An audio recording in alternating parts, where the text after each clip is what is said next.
Okay, just like clockwork, let's rank the newest Jujutsu Kaisen units from best to worst in this part 2 of Update 6 in Anime Adventures. 領域展開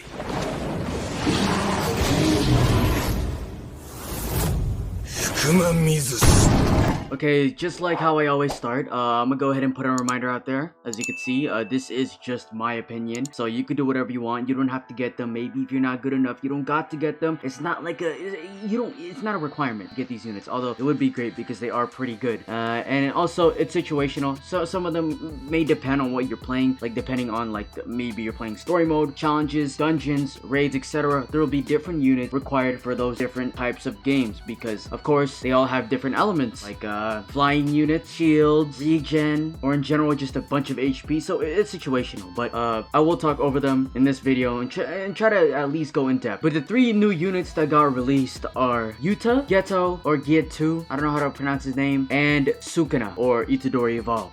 But you know, before anything, I wanted to swap it up a little bit and change the order of me basically doing this video, and I'll start off with their stats first, so then I'll have an easier time explaining afterwards. So the first unit that I have is your boy Itadori Evolved, or Sukuna. So his damage is fairly high, 68,000 with the SPA of 9 seconds, around 22.6k DPS, a range nearing 40, and AoE, giant circle AoE. I honestly thought he was gonna have a line AoE, but then I realized he has, you know, the shrine, which is basically a vicinity, basically meaning it's a, you know, a circle. So giant circle AoE, like I said, it is multi-hit, a bunch of multi-hits, so he shreds shields, and he has the ability called Sukuna's Dismemberment. Basically, Sukuna has a chance to give units a bleed type mark move where it does more damage, 20% more damage until they die. So it's honestly a really overpowered ability. If you pair this up with maybe, let's say, Megumi, if it stacks, that's 35% more damage onto the unit that's marked. If it does stack, of course, but still 20% more damage on the unit that's marked, that's crazy. That's pretty insane.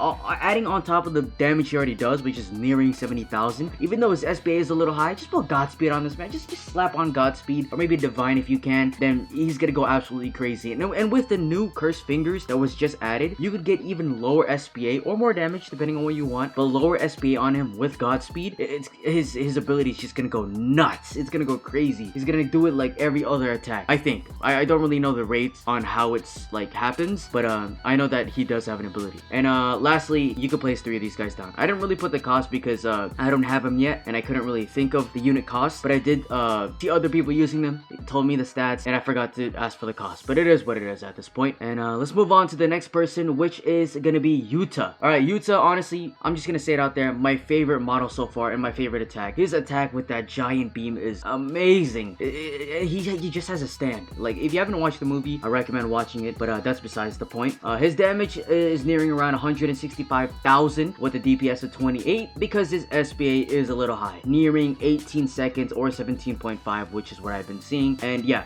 that's the one downside with Yuta, but still a ton of damage to make up for it. His range is pretty massive as well, around 58 range. So what was that, nearing, is that more than Broly? I think that's more than Broly, more than Gojo. He also has a massive line AoE. It's like Stark, but like thicker and longer, I believe. He does multi-hit too, so that's really nice. I don't think he has an ability. I'm pretty sure it's just straight damage and straight damage output, and you can place 3 of these guys down. And finally, I have your boy Ghetto, or Ghetto. I think he was one of the main villains in the movie. So let me go ahead and start off with his damage. 53,000 with a DPS of 30.2k and an SPA of 7 seconds with a range of 32. And his AoE is a big circle AoE. I don't know if it's similar to Itadori, also known as Sukuna. People just told me that it was just a big circle, so I couldn't really tell. But just know that he has a decently sized AoE. He does multi-hit as well, and his main ability is the fact that he's hybrid, right? It's not really like a special ability, but still, hybrid units go hard. They can be placed on the ground, hit air units, and it's just like a 1 and 2 character that you could get easily, since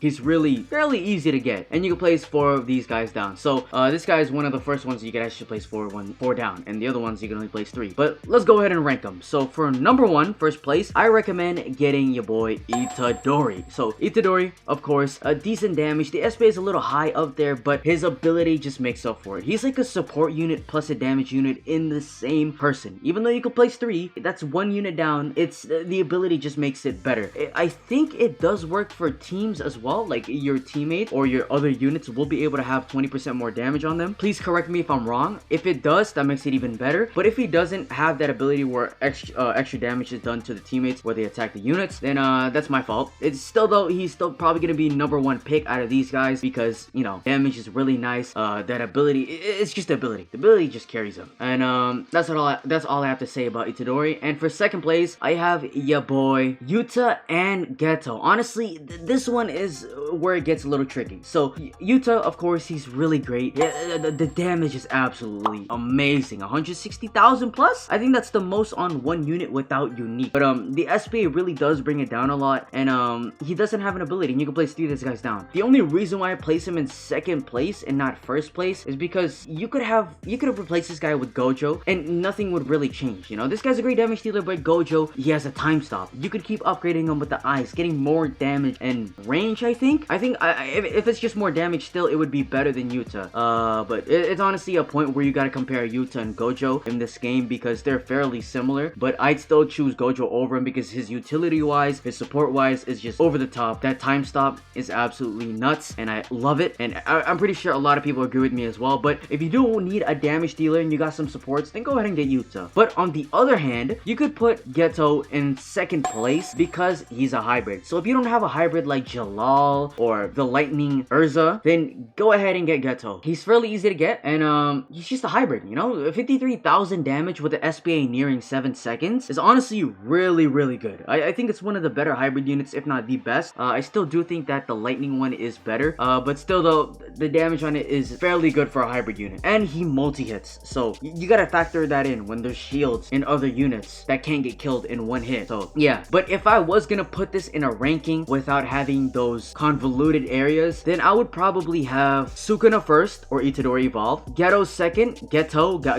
second, and then Yuta third place. But that's if you already have Gojo. If you don't have Gojo, then get Yuta and then Ghetto. I'm gonna just call him Ghetto. But yeah, that's my ranking, and now I'm gonna go ahead and tell you guys how to get them. So Itadori, first of all, you gotta go into infinite mode, get the womb keys, go into the womb raid, get 5 of those fingers, and then talk to Sukuna, get your Itadori in there, and then evolve him. Boom, easy. For Yuta, get him in the banner, go ahead and craft a thing, and then use those little talismans, 40 talismans with the item to evolve Yuta into, of course, his evolved version. And then Ghetto, you go inside the cursed parade, and similarly to Jalal, it's just a low chance drop for him to actually be obtained. And then to evolve him, you need around what, 20 to 40 of those little black cursed orbs. And then you go inside the fruit crafting area and craft a cursed orb maximum, and then you use those 20 cursed orbs plus the cursed orb maximum plus 40 talisman to evolve Ghetto into, well, evolve Ghetto. And that's it. Tell me your ranking in the comments below, and I'll see you guys in the next update or next video.